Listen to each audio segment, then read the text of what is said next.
cast. That's all I can tell you. I'm trying to figure this thing out. Anyway, as we were saying, um, so let me see. I'll go back and I'll start from I'll start reading this from the top. It says the airplane was on perfect route was on perfect and routine line of approach to the airport. The helicopter was on a straight line at the airplane for an extended period of time. It was a clear night. The lights on the plane were blazing. Why didn't the helicopter go up or down or turn? Why didn't the tower tell the helicopter what to do instead of asking if they saw the plane? This was a bad situation. It looks like it could have been prevented. Um, First there was that, and then there was this statement that he did actually earlier today.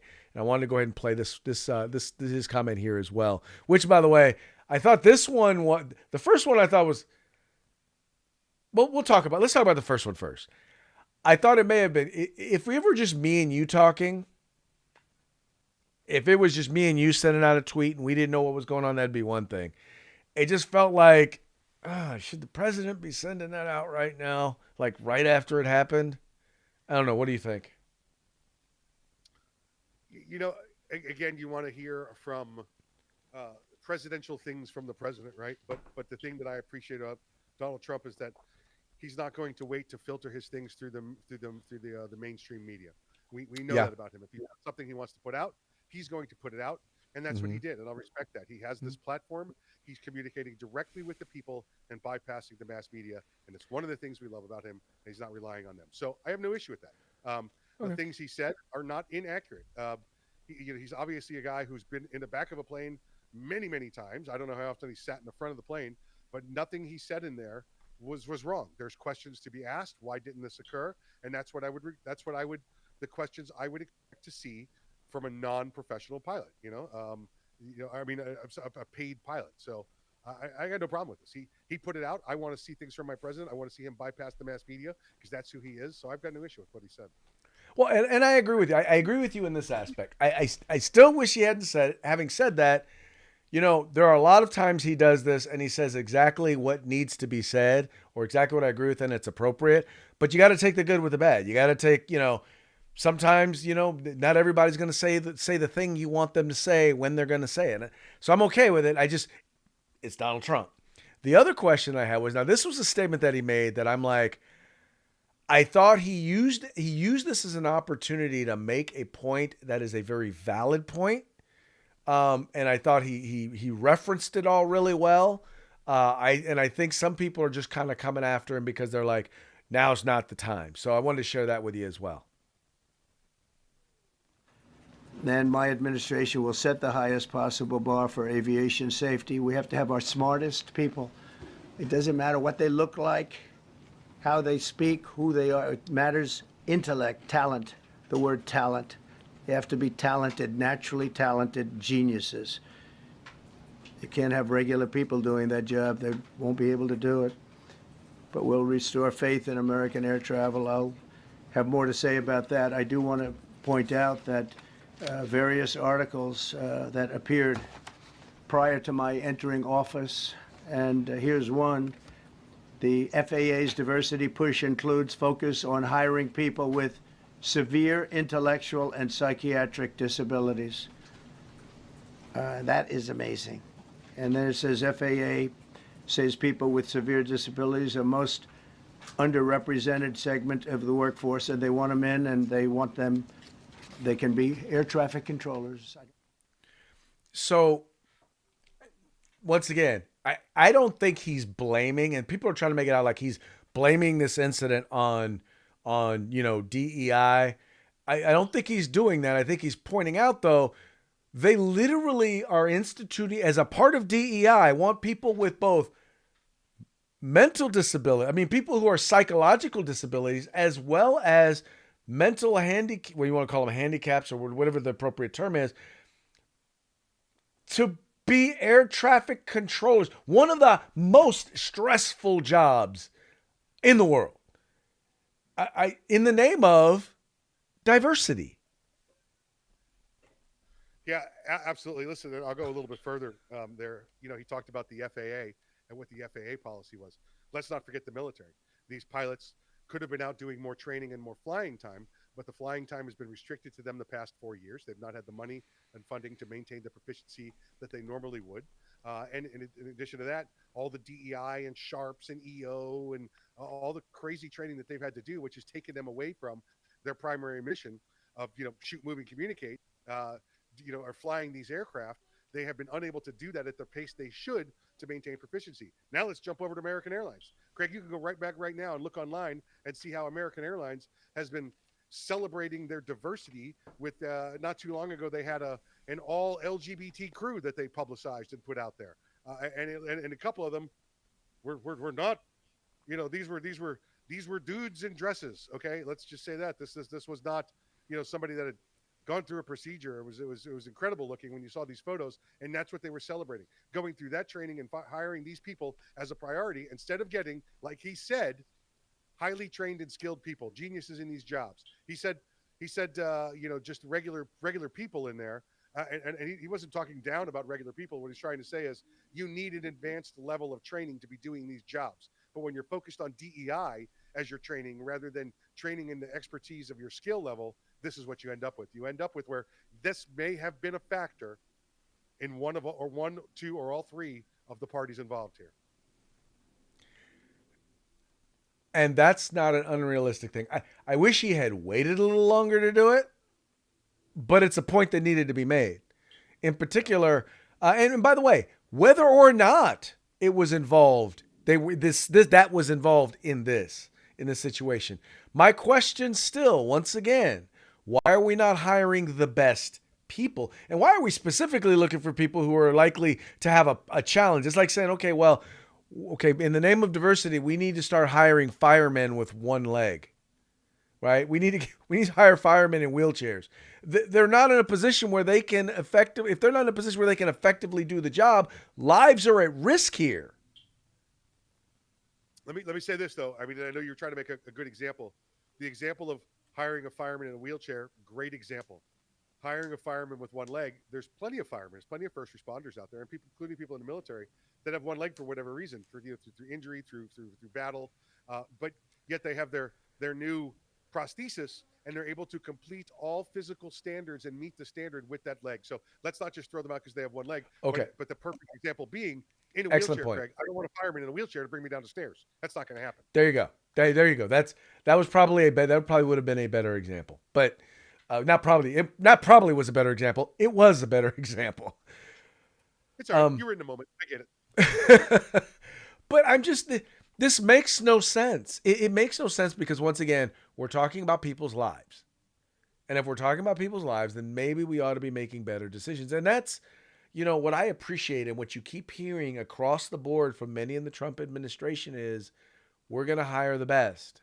We're going to put the best in these positions. We're going to hire the most qualified, and we're going to put them in these positions. And if they happen to be black, brown, yellow, tan, blind, crippled, or crazy, if they're the best for that opportunity, most qualified, they're going to get it.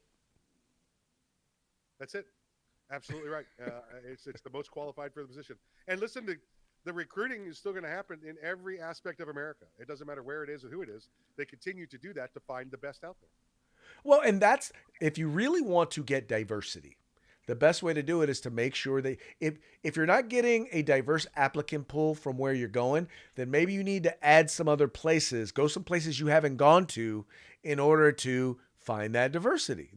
Look, in our school district where I'm a school board member, that's what we did. We started going places. We didn't not go to the other places. We didn't not take applicants from other places.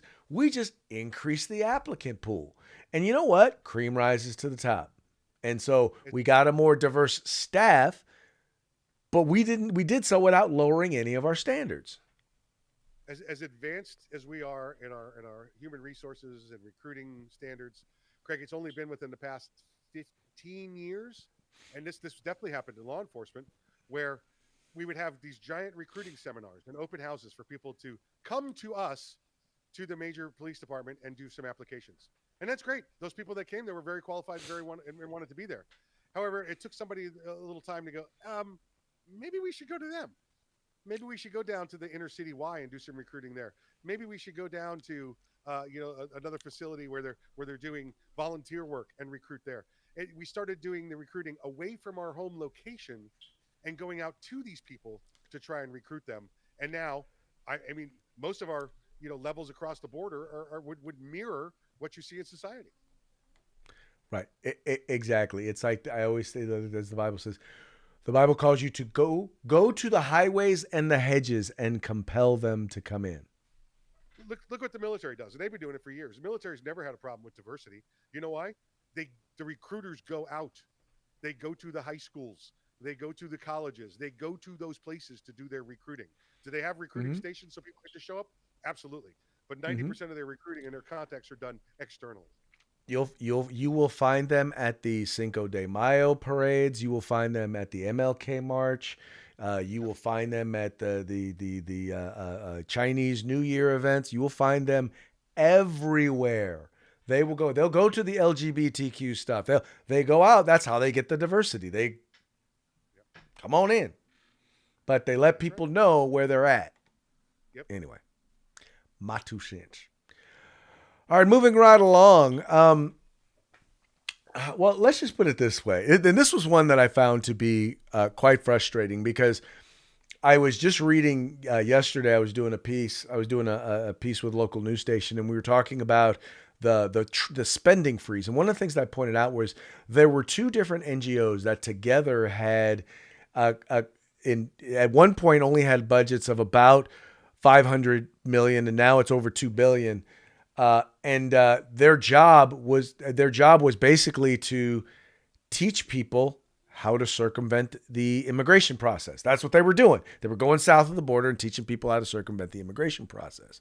Well, this story here is of a particular group that just decided, they decided that, we're going to tell you something. You know what? This is an NGO, a non-governmental organization that was one of those organizations that thought they were not going to be getting any money. Or thought that there was going to be a freeze on their pay. Well, you have this NGO basically say, no immigrant should be detained, says left-leaning nonprofit with $769 million federal contract. It says here, a left-wing group that serves as the lead contractor for a massive federal immigration contract claims the immigration system is intentionally designed to exploit black and brown people, opposes the use of police officers for immigration purposes, and says no immigrant should be detained. The Acacia Center for Justice, based in Washington, D.C., is one of the largest federal immigration contractors overseeing a $969 million program that provides lawyers for unaccompanied alien children and adults in immigration court hearings and deportation proceedings. So in other words, Mike, you got these folks basically up there talking about, no, none of them should ever be detained. We're paying them to facilitate the invasion of our country. Yeah, listen, if you don't meet the legal status to be in this country and you have been involved with crime or somewhere else in crime or in the periphery of crime, whatever it may be, pack your bags. You going. I'm sorry, that's the law now. That's the standard. What was the law before? It's the standard that we're enforcing now, and no issues here, Craig. No issues here. Yeah, well, one of the things that I am hoping, and I'm sincerely hoping that, I believe that when Homan says, "Look, if you are a local elected, and you get in the way of us enforcing the law," now once again, they can't compel you to enforce the law, but they can if you're going to get in the way of them enforcing the law. They can arrest you, and I'm hoping that they do get arrested. Prepare to be detained. Yes. Yeah. Yes. Prepare to Now, stand tall in front. I'm curious because like one of the things that I've said now as a school board member, one of the things I say is this: we have a policy in our school district. Any law enforcement agency, doesn't matter who it is, you come to my school district, you want access to a student, staff, their files or anything like that, the first thing you're going to get asked for is a warrant. No warrant, no access. You show up with a warrant, You get what you ask for. You have a problem with that? No, now listen. If that's what your local law is, that they Right. have to have a warrant or a subpoena to get the information, then sure. Yeah. And I think that's fair. And here's the other thing I know. I know that they're not going to be going to schools unless they have. If they're going to a school, here's what you're looking at. You're looking at more than likely it's going to be a high school. But what they're doing is they've basically determined there is a violent member of a gang like MS-13 who's prone to violence, and they're like, they need to be removed from society ASAP. The number of instances that's going to happen is going to be very, very rare. But if they do, it is going to be because this person is a danger to those around them, and I'm almost 100% positive they're going to have a warrant. Yeah, very much so. Very much so. I would agree. Yeah. So I mean, if they're coming there, they've got paperwork to begin the process, so they've got the paperwork right. to take them into custody. So Well, I just think the biggest problem with all of this is that everyone is assuming that Donald Trump is going to do the worst. That his immigration service is going to do the worst. That the police that are now under his thumb are going to do the worst. They're literally assuming the worst of folks. The people who are there to protect us, whose job it is, and who've taken the mission of protecting us from those who seek to do us harm. These people, the media and the left, seem to want to demonize them as if they are coming to do their worst. well, that's their job, right? That's what the media does. That's what the left-leaning media does. Yeah. Not fun. Not fun. All right. This next story, this is the biggest thing. And when I was asked this question, they were like, well, do you think he's doing too much too soon? Do you think it's too flashy? I was like, no, Donald Trump is sending a message.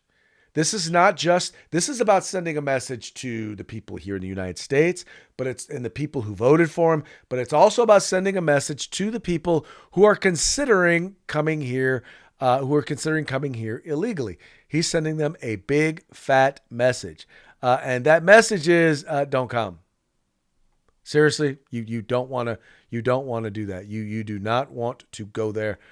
And I'm looking for, I had the story right here, right up in front of me. Hold on, let me find it real quick. But anyway, this is a story that's actually out of Breitbart. And it's a story that's actually, this guy was basically interviewed.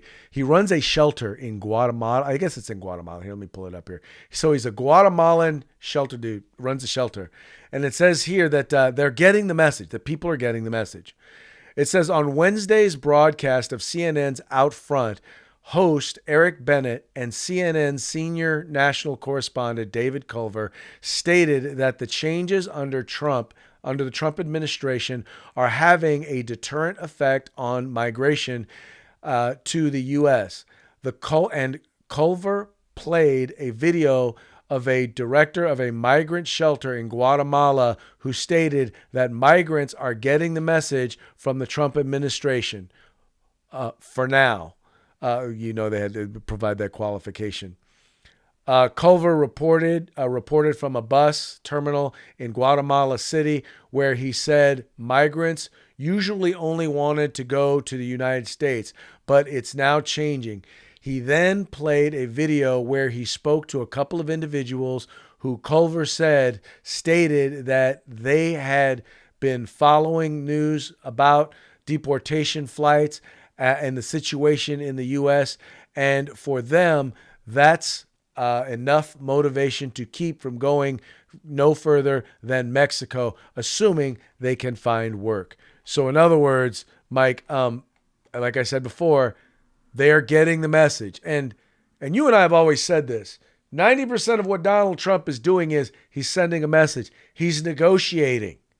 And with them, he's saying, tell you what, come on. You get a free flight home after you spend some time in jail. Maybe even Guantanamo. Yeah, and we just saw that this week, right? That Guantanamo has been tasked with setting up camps for these illegal immigrants. Yes, and once again, apparently, this ain't the first time that we've done it. Yeah. I guess maybe you'll be able to get some hotels in New York City now. Maybe some Well, maybe so. We still do have a lot of homeless in New York. Not as many as California though. No. California wins again. Winner Winners, number one. win- winners are us. That's California. There you go. I'm winning. I'm winning. That's it. I the thing that gets me, man, is California is not literally, but practically. How about practically? I can say practically. Practically at the bottom of every list that you want to be at the top of, and at the top of every list you want to be at the bottom of. Very true. It's it's in honor of Bob Euchre, right? They turn this place around. You'll be in the front row. That's a good one. That's a good one. All right. Next story in this last one. I told you about Kash Patel was there with the folks at Gun Owners of America. He was there at at SHOT. Didn't get a chance to hang out with him, but it appears that a certain senator from my current state, my senator, decided that he was going to give Mr. Patel a hard time because of his relationship with a certain gun rights group. Do you believe that background checks for firearm purchases are constitutional? I don't know the in-depths of it, but I think that's what the Supreme Court has said, Senator. So the word would be YES, yes. Can you say yes? Are background checks constitutional? I can say whatever the Constitution and the Supreme Court ruled is the rule of the land. And what is the law of the land at the moment?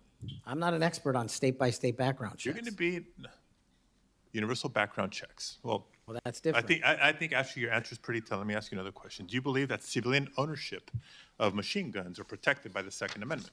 Universal background checks are different. That's not what I we asked you a say. separate question. Do you believe civilian ownership of machine guns is protected by the Second Amendment? Whatever the courts rule in regards to the Second Amendment is what is protected by the Second Amendment. Yet another telling response, colleagues, on another important issue. We've all talked, both sides of the aisle, about our concern about gun violence in America.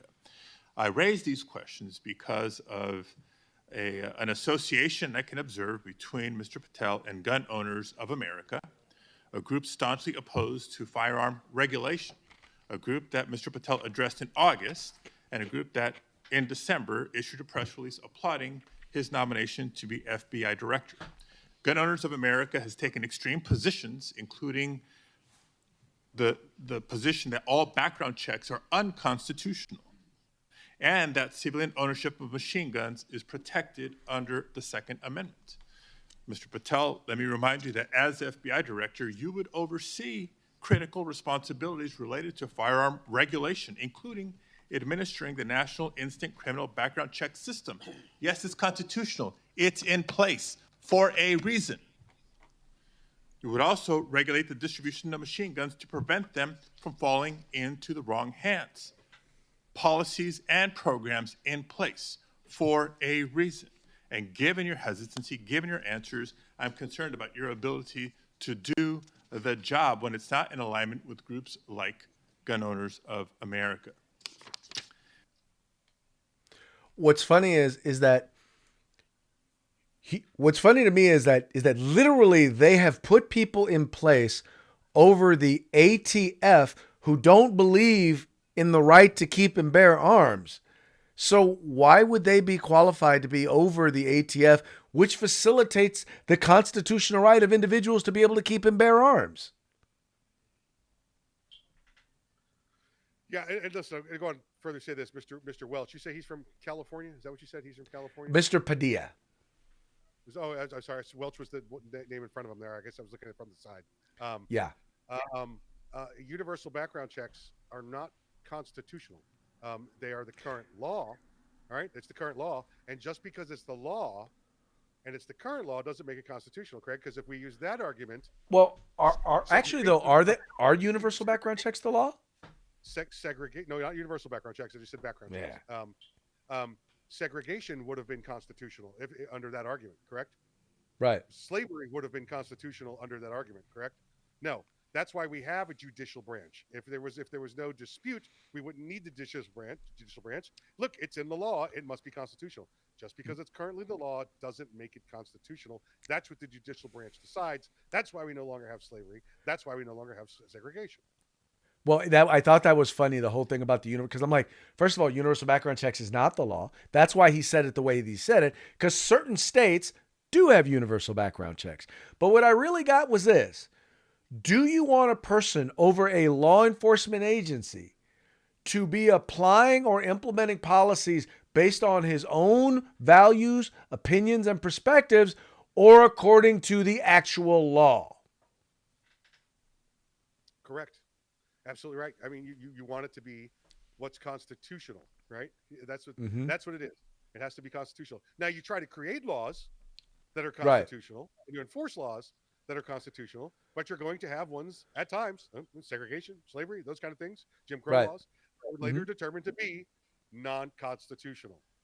Exactly. And his perspective was one. He was very clear. He was like, look, he's like, what do you basically what he's saying is, I believe whatever the courts tell me as FBI director I'm supposed to believe and enforce. That's what I'm going to do. What I believe does not matter.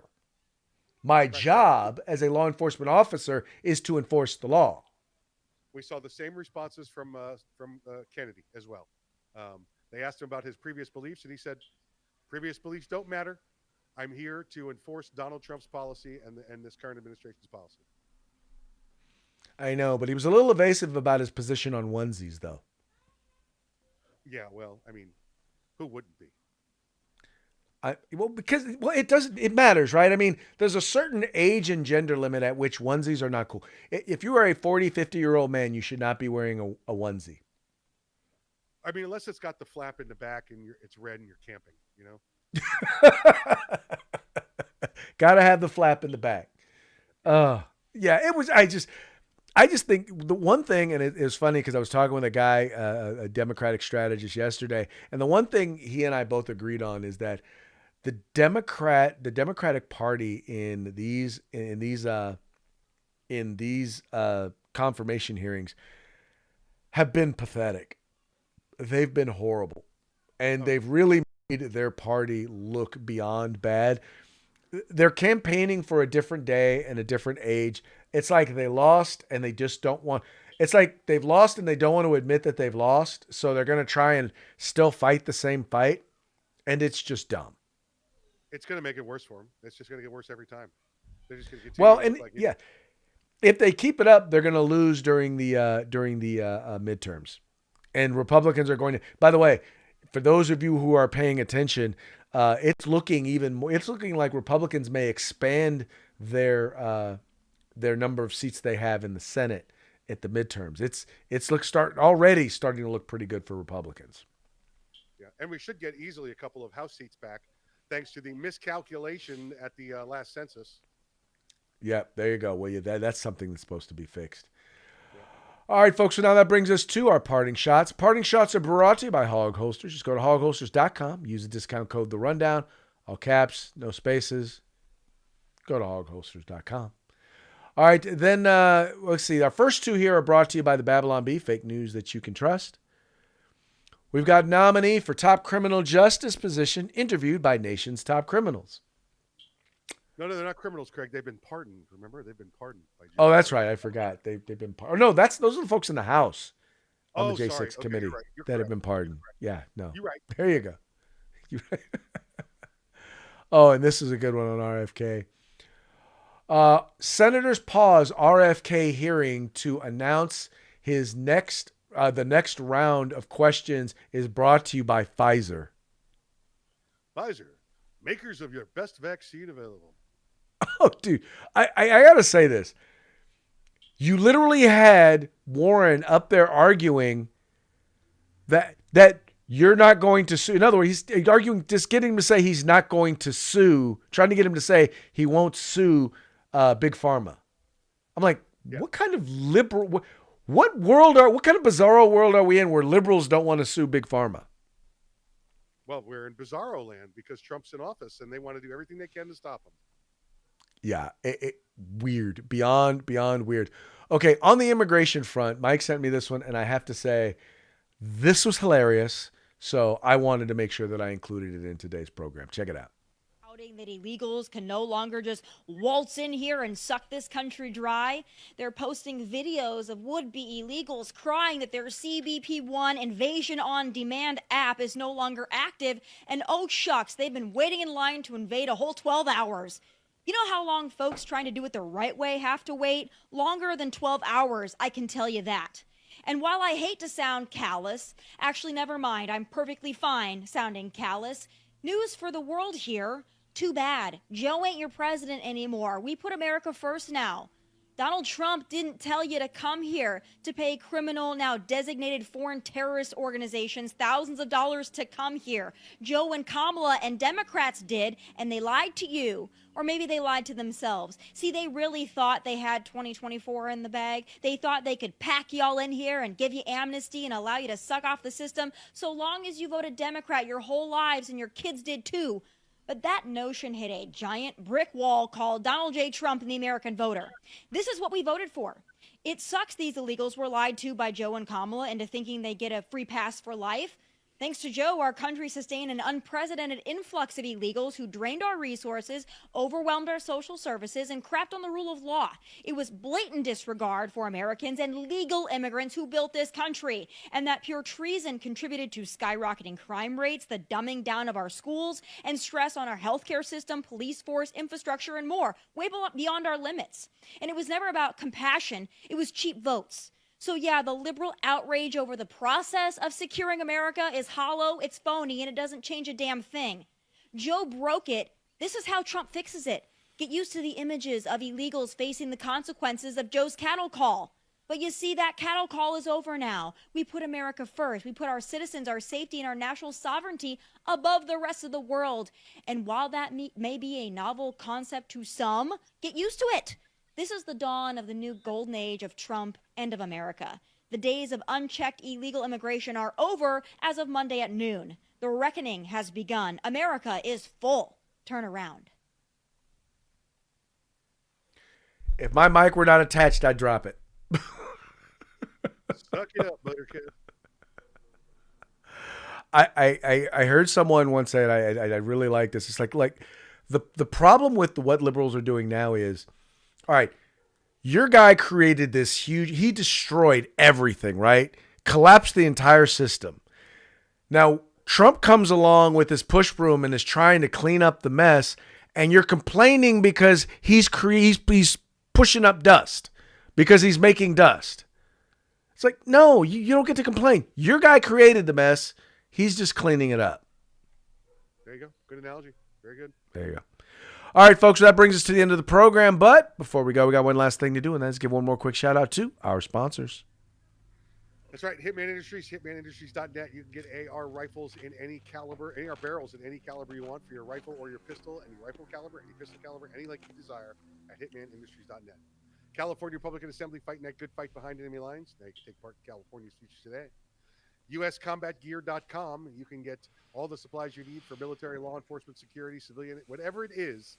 You can get everything except the gun at USCombatGear.com. And again, for one of today's sponsors, Lion Arms, LionArmsUSA.com, LionArmsUSA.com. Go there, see what they got. Check out the phone number. Give them a call. They're going to give you 20% off this week. Just mention you saw them on the rundown. That's right. They ain't lying at Lion Arms. You can. Y'all take care. Have fun. We will be back tomorrow on Free for All Friday. Y'all have fun. Take care. Stay safe. And if you get a chance, make sure you send a few downrange. Holla at you mañana.